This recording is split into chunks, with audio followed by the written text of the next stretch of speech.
And we are live a minute early. My name is Tommo and welcome to my 2024 Australian Grand Prix pre-race Chinwag predictions time. Let's talk about it. How we doing, people? We're looking forward to getting up early in Europe. 4 a.m. race start UK time. That is exceptionally early. It wasn't that early last year.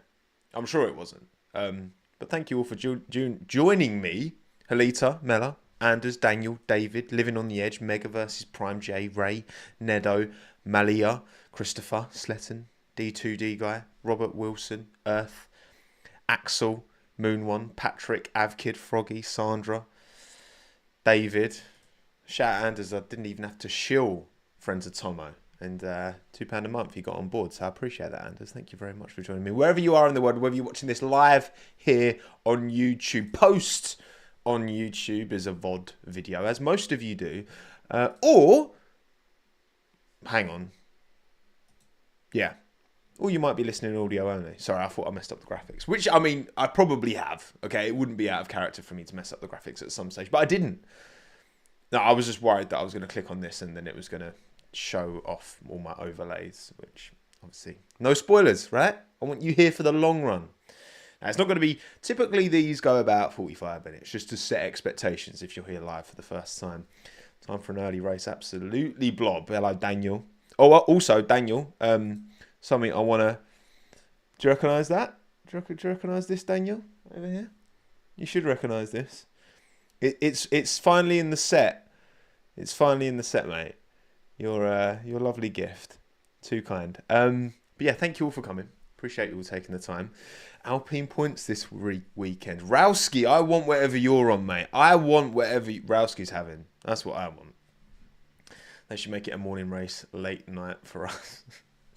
Yes, the Australians who always have to get up in the middle of the night to watch every single race, pretty much, they should change for us. You Australians, right? You've got it too.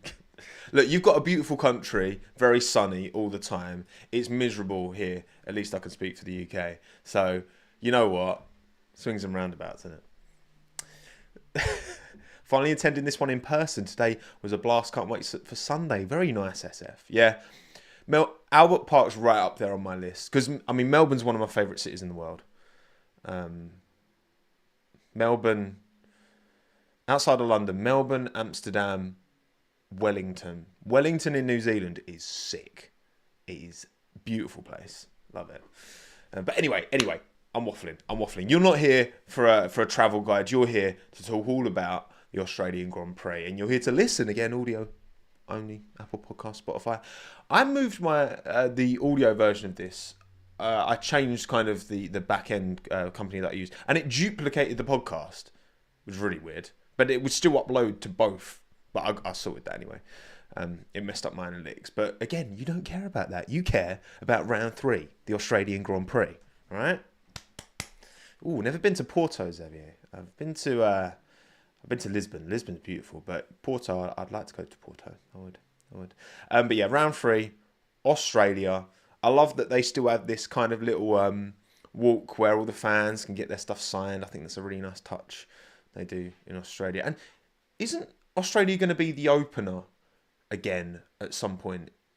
Is it 25 or 26? I feel like I remember being like Australia's going to be back to the season opener, but I don't know if that's just a one-off. Phillips, you're from Wellington. Love it. See, I knew there'd be one of you here. 2025. Oh yeah. No, Armour. Next year's not 2024. This year's 2024. I make that mistake a lot as well. So yeah, 25. Next year it's back as the season opener, which is pretty exciting. It's good vibe. Albert Park, good vibe. The track itself. Let's get the first poll of the stream going. Poll time. Okay. What do you think? Of the Albert Park circuit? Again, only 4 options on polls. Thanks, YouTube. Is it a banger? Is it a clanger? Is it a small bang? Or is it a mild clang? Sorry, there's no absolutely in the middle option, okay? I'm sorry. It's not my fault, okay? YouTube don't care enough about live, clearly. to push it. Also, I completely forgot. I've been meaning to set up these as multi-streams on Twitch because there's literally no reason for me not to. I just keep forgetting. My bad. Anyway, what do you think of the Albert Park circuit? Ooh, interesting. So it's one of them that obviously they made some changes, didn't they? In recent times, sped it up a bit as well. I'll never forget. I don't know why that image is really imprinted in my mind, but 2022 when we came to Australia, when Shah was up front and he was porpoising like mad on that first lap, and then boing boing boing, and then Science spun out probably because he was porpoising too much as well. Now Science had a really sketchy start to that race, didn't they? I just the image of Charles Leclerc just like that is just, I don't know, sticks in me mind, you know, sticks in me mind. Right, 280 of you voted, and 31% saying banger, 56% small bang, 12% mild clang, 1% clanger. So pretty positive generally speaking. I mean, it's not one obviously last year. Well, let's talk about last year, shall we? It's a circuit that, obviously it was chaos, wasn't it, at the end? I mean, before that we had George Russell broke down, his car caught fire, so he was out. We had the late restart, and the Alpines took each other out. Hulkenberg was up there, wasn't he? But then they brought it back. Alonso was a very lucky boy because he got tagged, didn't he? But then because they pulled it back, that kind of got forgotten. And he ended up getting... This was when he was on his little podium streak, wasn't it? Hello, Seamus. Good to see you, mate. It was carnage. But, I mean, I'm not expecting that to happen again. Certainly not. I think that's the kind of thing that when you've got a last lap shootout, it doesn't really matter the track. Like, it's going to be chaos. Because everyone's got cold tyres and you're just going for crazy moves, trying to pull something off, do something special. Oh, yeah, because it was all because of Magnussen. Because Russell's car caught fire, but then Magnussen hit the wall. He just drove into the wall on the outside of that first kind of chicane. Just destroyed his left right rear tyre, ripped it off the rim. That brought out the red flag, and then, yeah, because it was debris, weren't there? And that's it. It's all coming back to me now. Alex Spin, thank you for reminding me, Marlon. Right, how do I block people? I'm joking. Oh, yeah, Alex Spun. Yep. Yeah, that happened. That was his biggest mistake of the season, I would say. That was his most high-profile mistake for sure, because he had a pretty clean season, but fine margins, and he did squander a really good points opportunity for Williams. Fortunately for Williams, they still finished 7th in the end, so at the end of the day, those points didn't end up. But if they'd have finished 8th, he would have probably looked back at that and been like, oh, I really should have delivered that. But yeah, generally, you kind of small bang, quite more votes for banger than I thought, actually. I mean, as a total venue, I get that. I really need to go. Desperately. Thank you, Zonda, as well, for the super chat. For the 5 USD. Much appreciated. Very kind of you, Zonda. Very kind indeed. 2006 race was a banger. Look, there's been some bangers in our time in Australia. There's also been some clangers. But let's have a look. Let's remind ourselves where we sit as of now in the driver's standings. Max Verstappen, 51 points, of course, ahead. Almost maximum points. Didn't get fastest lap last weekend. That was Charles Leclerc, wasn't it? In Saudi? I actually remember. But yeah, Max 51, Perez 36, Charles 28. Be interesting to see the gap Checo to Max this weekend. I think, again, the slow speed stuff, there's a few kind of right angle corners at Albert Park. It's not going to be that easy for Checo. Again, what makes him a bit of a street circuit specialist is the fact that street circuits inherently tend to have a lot of slow speed, kind of 90-degree corners. But this is that kind of track where it's not really a street circuit, is it? It's kind of like Canada. They're just in a park. So it's not like... Yeah. I mean, Canada doesn't feel like a street circuit at all. This doesn't feel like a street circuit at all. It's kind of hybrid, isn't it? Best of both worlds. Gladiator, you need to come, Tom. I had a lot of fun today. Don't worry, I'll get there. I'll get there at some point. I'll get there one day. Checo would do well in Adelaide. Yeah, I don't think that's coming back, I'm afraid. Adelaideans. Is that the term? Adelaideans. George Russell, P4, 18 points. Oscar Piastri, 16. Sainz, 15. Alonso, 12. Norris, 12. Hamilton, 8. Bearman, 6. He is there this weekend because the F2 are racing in Australia. Is this the first time F2 have raced in Australia? Because I feel like I can't remember ever seeing F2 cars going around Australia. Or is that just a massive blind spot in my head? They did last year as well. Did they? I literally don't even remember that race at all last year. That is crazy. Okay, so I was half right. Last year was the first time. It's been in recent years F2 have raced around, which we will get into my predictions at the end of this. Don't you worry. But yeah, and obviously look, Albon down to Gasly, Nilpois, and there's going to be, as things are going, obviously it's a long season, the longest season ever, like we keep getting told by everyone. I anticipate that, how many drivers do you think are going to end the season with 0 points? There's a poll.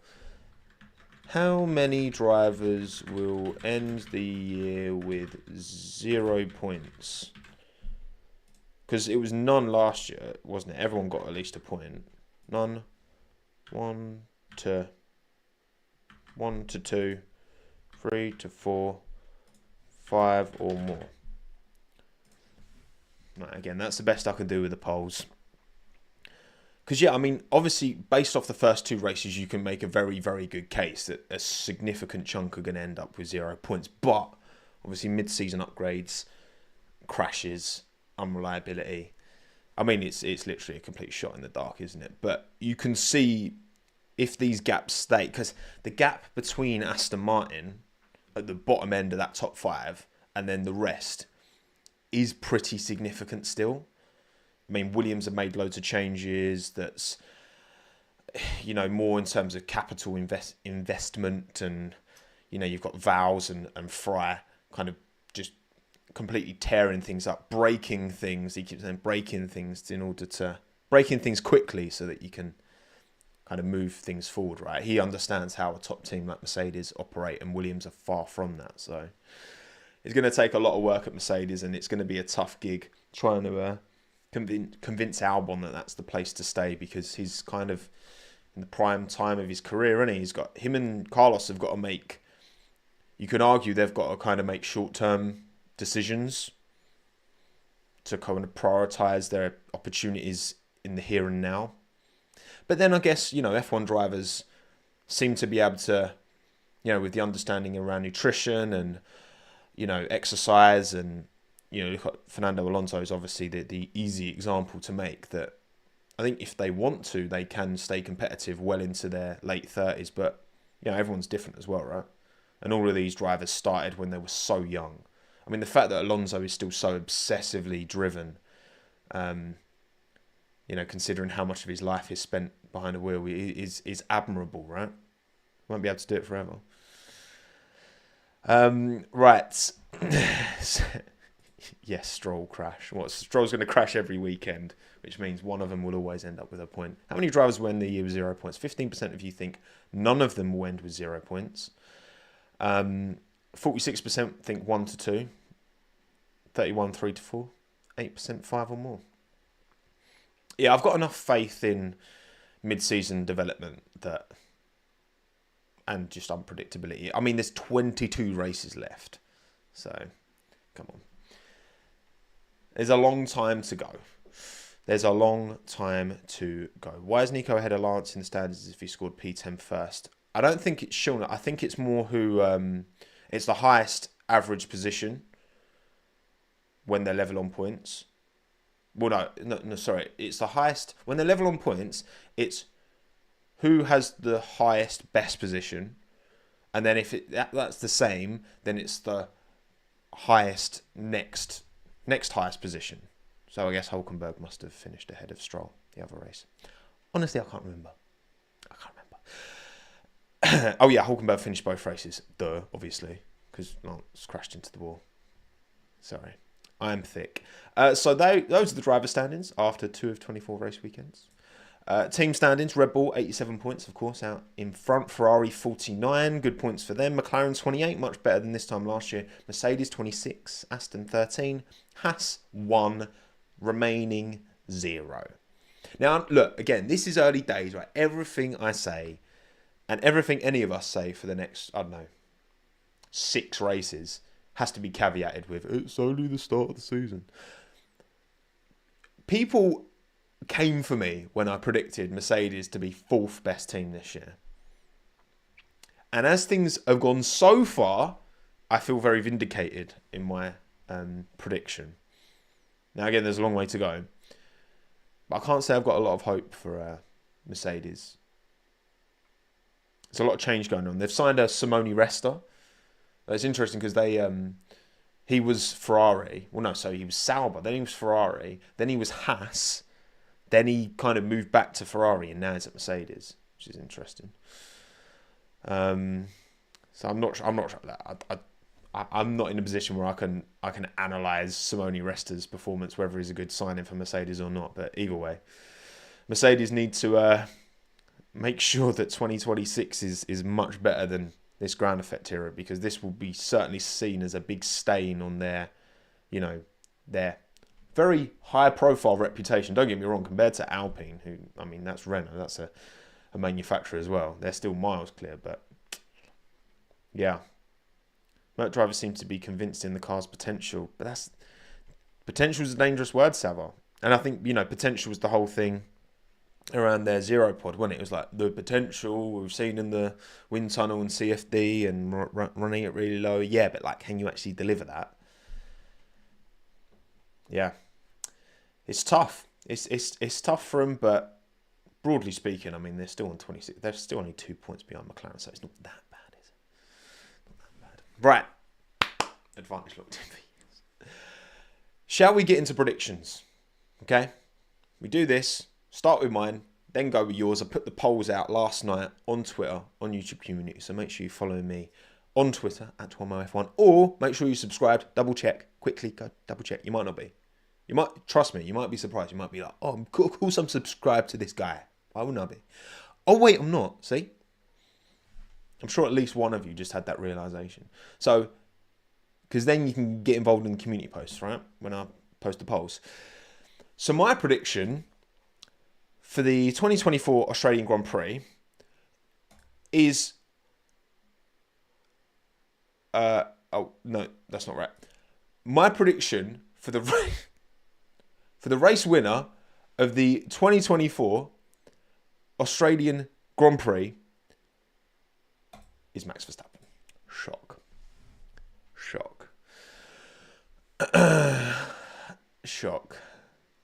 That it's called a joke. If audio only, you would have missed that. Sorry. Let's crack on. Look, the allegations from yesterday's video, I had just,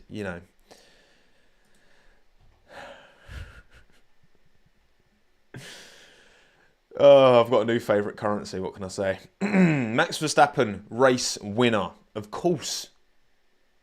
Why would I predict anyone else? I mean, this track feels like a bit of a Max track and all. It's got that bit more medium, high-speed stuff going on. It's going to be Max in it. Come on. Race winner, Max Verstappen. Banger drive, I've gone Oscar Piastri. Bit of a combination here. So, obviously, home race. I'm expecting him to deliver. And, I mean, he's so relaxed. He's so calm. I don't think the pressure of his home race is going to get to him at all. I think he's just going to bring the fire. But also, again, bit more medium speed. Bit more high speed cornering. That seems to suit the McLaren. We saw how, much they were pulling away from the Mercedes in that Sector 1 in Saudi. Yes, obviously, Mercedes had gone for a different setup and had gone for less wing. But aerodynamically, it seems that McLaren is way more efficient in those high-speed, medium-speed corners. So I expect a good weekend for McLaren. I expect a very good weekend for Oscar Piastri. Oscar Piastri podium. Putting it out there. I'm putting it out there for the main race. Podium time. So race winner Max, banger drive Oscar, clanger drive Lewis Hamilton, I'm afraid. I'm not expecting much from Mercedes. Medium speed, higher speed isn't their thing. And George has had the strongest start to the season. Lewis has been experimenting with his setups. Honestly, as well, I think part of him has somewhat checked out, considering this. If this Mercedes car was showing that, oh, right, they're clearly second quickest, but the car's still struggling. The team have still, they changed so late on. I think they're not able to give, Lewis and George the platform. The difference is that with George, he's here for the long term. So I just think this is going to be a really difficult season for Lewis. I do. And I'm not anticipating anywhere near the quality levels that we got from him last year. I just think the frustration from him with the car, he's experimenting so much with these setups and he's ending up down the road. I know, obviously, you can argue that not double stacking him last weekend is what ruined Lewis's race, but George put himself ahead of Lewis, and you give yourself priority when you out-qualify your teammate, So, yeah, it's not been great for Lewis, and I'm not expecting anything great from him this weekend, unfortunately. Banger team, McLaren. Clanger team, Mercedes. Kind of already alluded to that. I think that McLaren are going to be in a good place. I think Mercedes are going to struggle. Around those bottom 5 teams, I don't even know. I have no idea. Red Bull are going to be good. I think McLaren, Ferrari, it's going to be them two in it for second best, I think, this weekend. Unless Aston Martin can pull something out of nowhere. Which, Alonso's got it in him. Do you remember in, 2022, when Alonso was at Alpine and he almost put it like front row in quali, and then the hydraulics broke and he just drove into the wall and it actually broke his hand. So, yeah. Was that 21 or 22? I can't remember. Either way, it was one of them.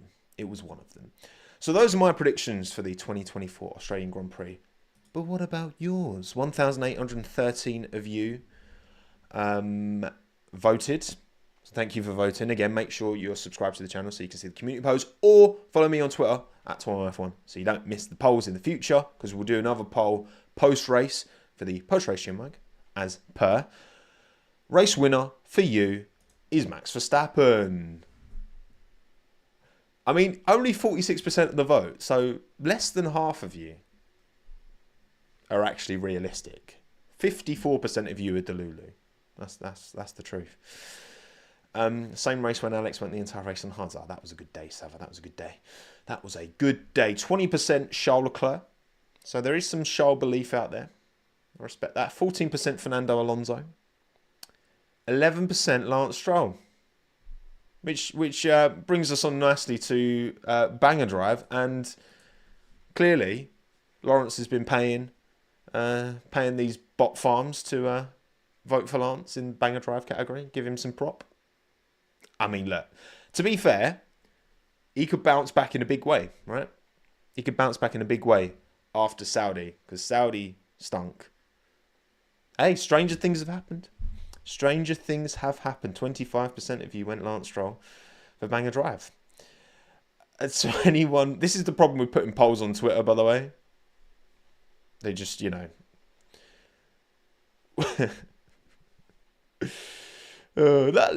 could happen. It could well happen. 25% Lance Stroll for Banger Drive, 21 Leclerc, 20 Piastri, 8% Carlos Sainz. Carlos Sainz sneaks in there. Will he race this weekend? Seems likely. But obviously, once he does FP1, I think we'll know for sure. Because Ollie is there this weekend, obviously with the F2. So, we'll see. If Stroll wins, you have to shave your head completely bald. I think my wife would leave me. Yeah, I think she actually would leave me. I'd glue my hat on.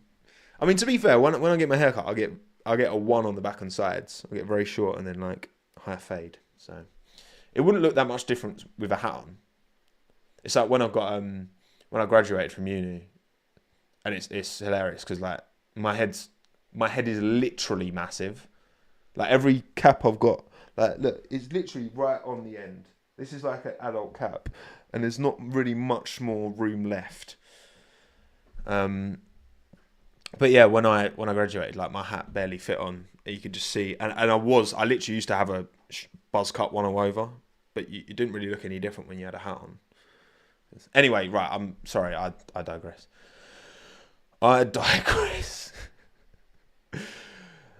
Right, Clanger Drive. Lewis Hamilton, you went with him as well. You copied my homework. 31% of you have gone Lewis Hamilton, Clanger Drive. 17% have gone Max Verstappen. I'm sensing a lot of cope in this poll. Okay? I'm sensing a lot of cope. You know, Stroll, Banger Drive, 46% race winner Max Verstappen. Only 17% Max Clanger. Interesting. 16% Ricciardo. Big weekend this for Ricciardo. Very big weekend for Daniel. And then 6% Lance Stroll. Drugs could explain it, Marlon. You know, a hell of a thing. Banger team.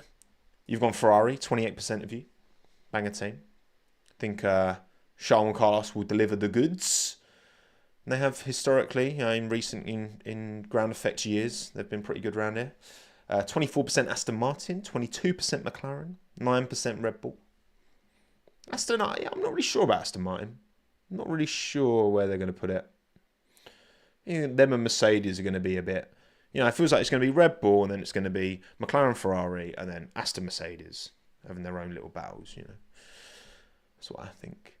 And then finally, Clanger team, Mercedes. You copied my homework there as well. 43% of you. 22% Alpine, 11% Racing Bulls, and 10% Sauber for the Clanger team. So we're aligned on who we think are going to struggle. And I can understand Banger team Ferrari. Banger Drive, I mean, look, Banger Drive Stroll, listen, maybe.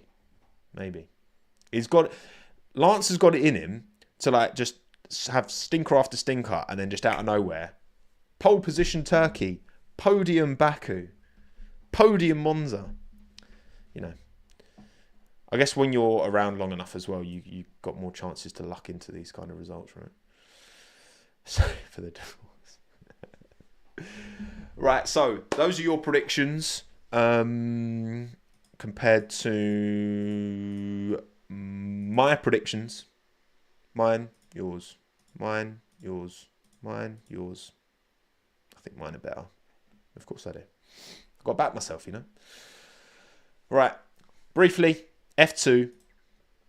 My predictions this weekend: pole position Dennis Hauger, feature winner Gabriel Bortoleto, sprint winner Kushmani, and banger team Invicta. Invicta have been flames the start of this year. They've really hit the ground running, and I think with Kush and Gabby, I think they're on to a good thing this weekend. But Dennis Hauger, I could see him putting it pole this weekend.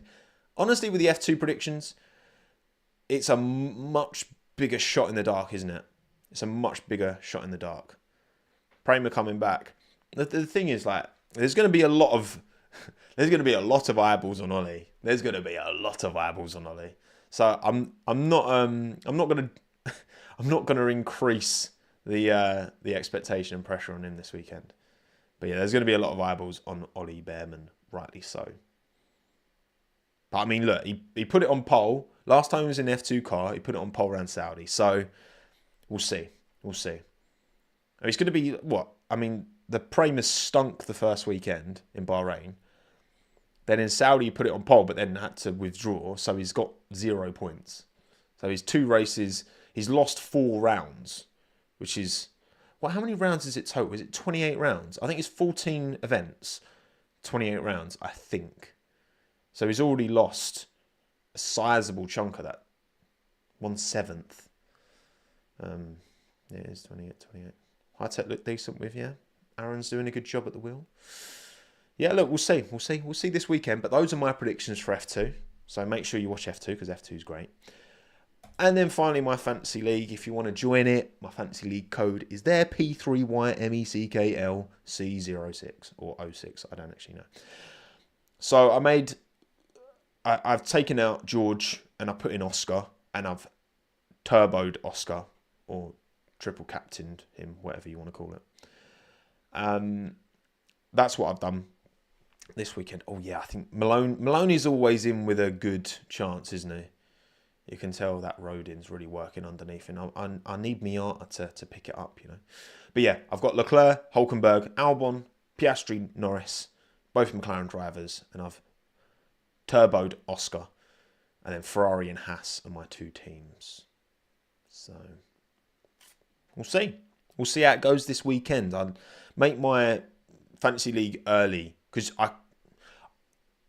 if I was taking this really seriously, I'd wait until the end of FP3, just before qualifying.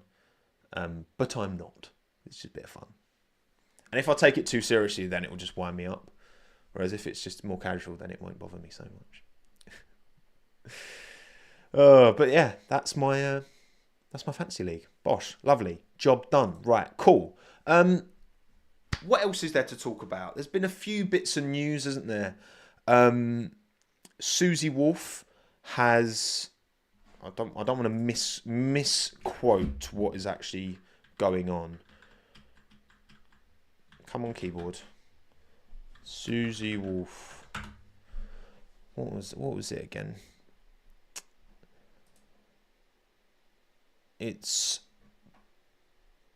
criminal complaint against the FIA. A criminal complaint is quite a strong term, isn't it? But it's around the whole allegations last year based off one article from a very questionable source that then the FIA were like, okay, we'll investigate. And then they stopped investigating within like 12 hours or something ridiculous. So yeah, that's a thing. That's yet more off track. Seems to be an exceptional amount of off track stuff going on as of late, which, that's the thing. I think it comes and goes, and there's always been this political side to F1 as well. And there's always been, power dynamics and, FIA and teams not getting along, and this just adds to a long list of kind of clashes, I guess, between the sports governing body and people within the teams,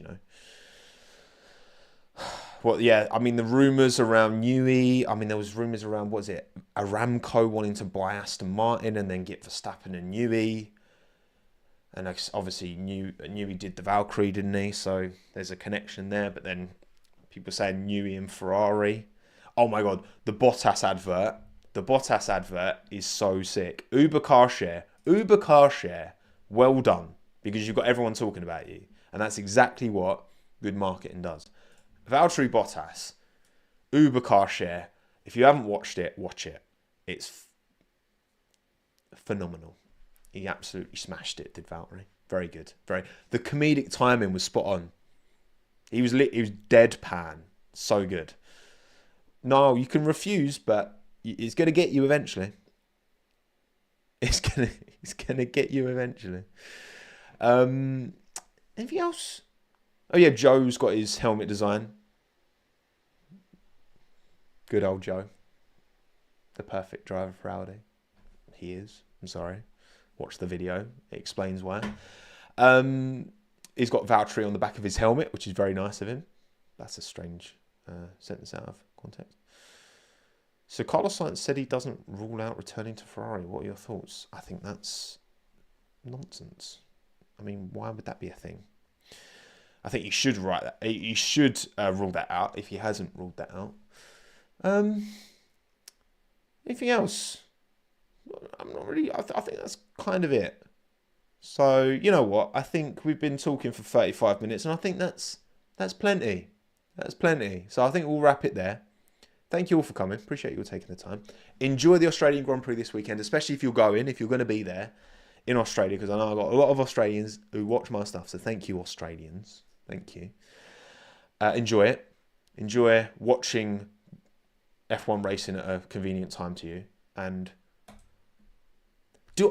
I don't even know if I'm going to get up for the race. I might just record it and then just try and get up early-ish. But 4 a.m. start is like right in the middle of the night. And I'm not good at falling asleep. The thing is, if I could be like, right, I'll just go to bed at 10, get 5.5 hours kip, right? Get up just before the race, right? But if I go to bed at 10, I'll still be awake at 1. In fact, whenever I go to bed early, I just can't switch off. It's really annoying. Like whenever I'm tired and I go to bed early, I end up staying up even later. Or just being awake even later. Yeah, cry me a river. Cry me. Cry me a river, Max. Okay?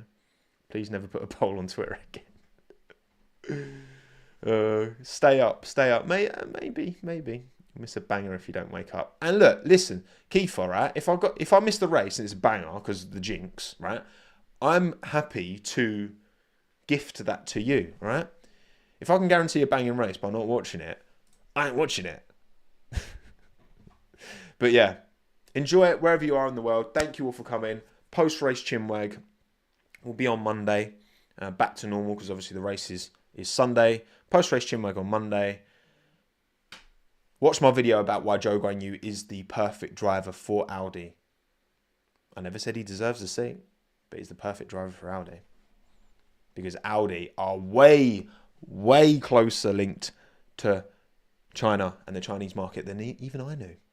Hence the video. But yeah. Thank you all for coming. Appreciate you all taking the time. And I'll see you next time. Bye-bye.